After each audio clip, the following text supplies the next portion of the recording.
Hi, welcome to Talking Books and Stuff, the program that talks all about books and writing and stuff.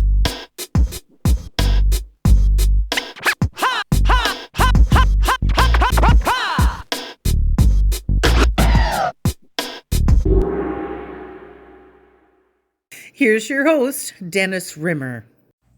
And welcome back. This is Talking Books and Writing and Stuff, and we're talking today all the way from somewhere in Hampshire, England. We have Kathryn Barnett with us. So, Kathryn, you're by the sea somehow, are you? Is that right?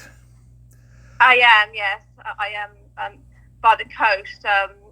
I'm sort of New Forest, so I'm between the forest and the sea. And which sea is that? That's the way to describe it. The North Sea or the English Channel, or? The English Channel. It is the English Channel, yes.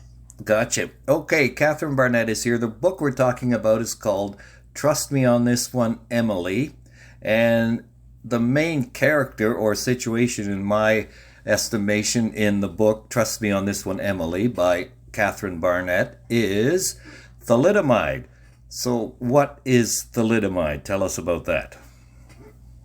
Well, thalidomide was a drug. It started in the 1950s as a sedative for women to take. And then gradually it became, they found out that it could be useful for morning sickness.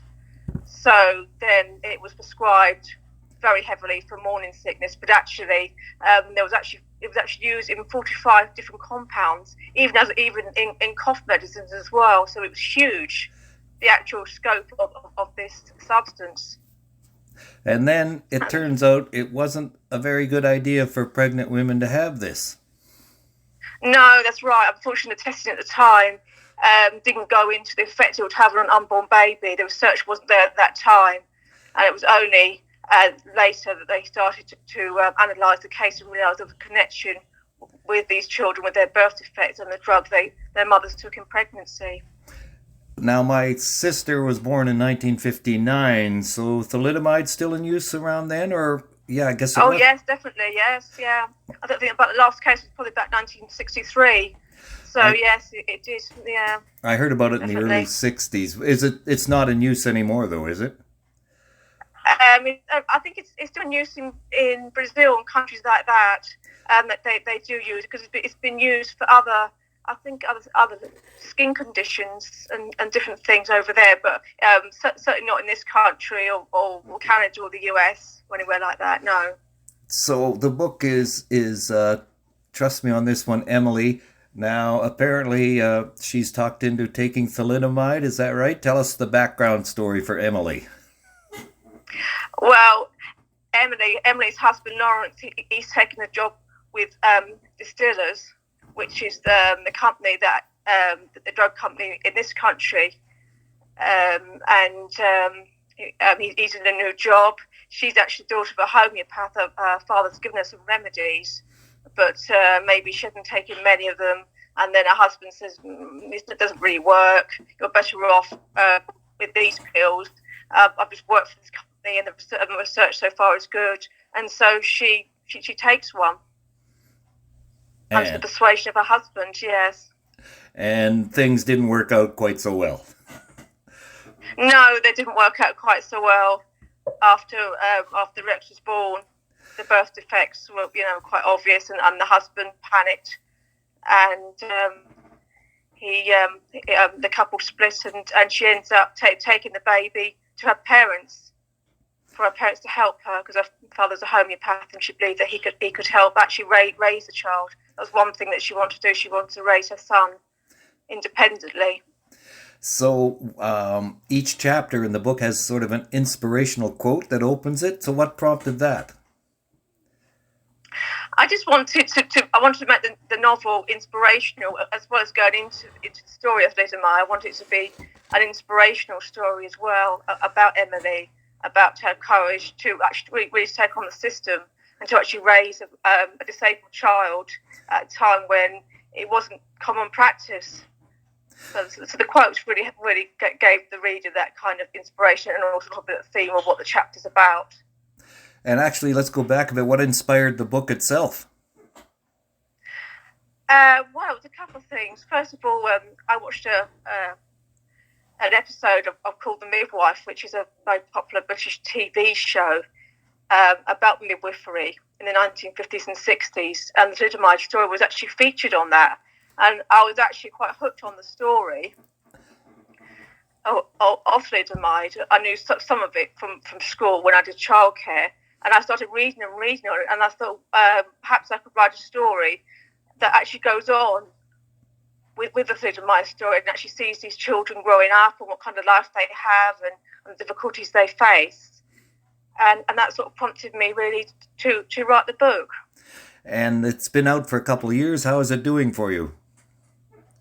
Yes, I still get sales. I still get interest on social media. In fact, I went onto Twitter and that's really sort of helped. I still get people asking about the book, asking questions and taking an interest. So yes, definitely the interest is still there.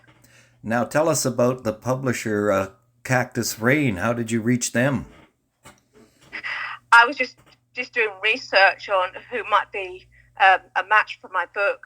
I came across Nadine's publishing company, and I submitted the first 3 chapters to Nadine for her to review, and she actually gave me some feedback. I did a little bit more work on it and resubmitted, and she accepted. And then she asked to see my whole manuscript, and I had to look through it, obviously, before I sent it, and gave it a good read through. And then I sent it to her, and a few months later, she emailed me saying that she would like to publish my book, which I was very, very happy about. I was going to say, that must have been quite the thrill. Yes. Cactus Rain Publishing, you can find that online. The book is Trust Me on This One, Emily. What do you hope readers will take away from the book? I think I'm hoping that sort of take away the inspiration of Emily's story, of bringing up a child against all odds.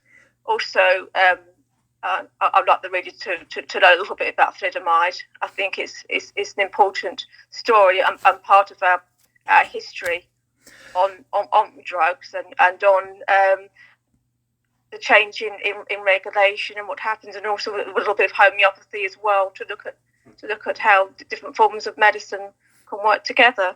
Now, you have a degree in homeopathy, so what is homeopathy? It's natural medicine, it's energy medicine, and it's basically a natural remedy that helps the body to heal itself. So you give a remedy that actually heals the body, initiates the healing process, and is able then to address all the physical and mental and emotional symptoms as a whole. So it's a holistic medicine, really. Holistic, right. And what's next? Do you have another writing or other writing projects on the go that you're working with? I do, yes. I am writing. I've got a couple of projects that I'm querying at the moment, and I'm also doing some drafting at the moment of another novel. So what's your daily routine? What's a typical day like for Kathryn Barnett? I tend to get up early. I often work on the computer for a little bit before breakfast.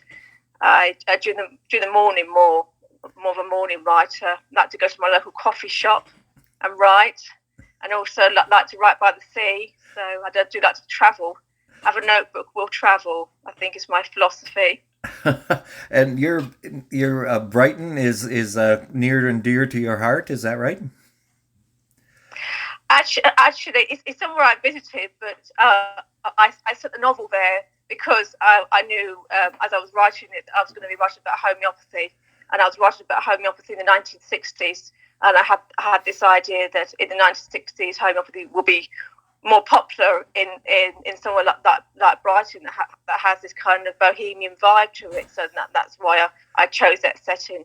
And I actually do like writing about the sea, so a lot of my writing is coastal. That's something I like. Well, I kind of grew up on the west coast of British Columbia, Canada, so I know what you're saying. The sea is near and dear to me as well. Now, let's talk about football. Brighton and Hove Albion. Do you follow that team? No, I'm afraid I'm not a football fan. I think I'm afraid Oh, Not well, so much, no. that's okay. And you're also in a writing group, the Monmouth Writing Group. How did you get hooked up with that one? I haven't heard of that. I'm in the writing community with on Twitter, and I'm in a local writing group. Oh, I'm reading here. Oh, the Monmouth Writers Group published your first book, Birthday Story. So I guess you're not in that? No, that's not me. Me. Oh, well, there you go. So are you in a writing, like a group that meets regularly or anything like that? I am. I go to a local writing group where I can read my work and receive feedback. Yes, I do go to one in my local area. Oh, good. Well, we wish you all the best. And again, thanks for being with us today. And we'll get in a plug once again. Trust Me on This One, Emily. It's by Kathryn Barnett. And Cactus Rain Publishing is online, so people can go there to look it up. Is that right? That's right. That's correct, yes. Thank you very much. Thank you. Thank you for visiting with us today. This is Talking Books and Stuff with Dennis Rimmer. Contact him at dennis@talkingbooks.tk. Thank you, and may all the good news be yours. Oh, and don't forget to check out his book, The Great Canadian Notebook, available across Canada and at amazon.ca.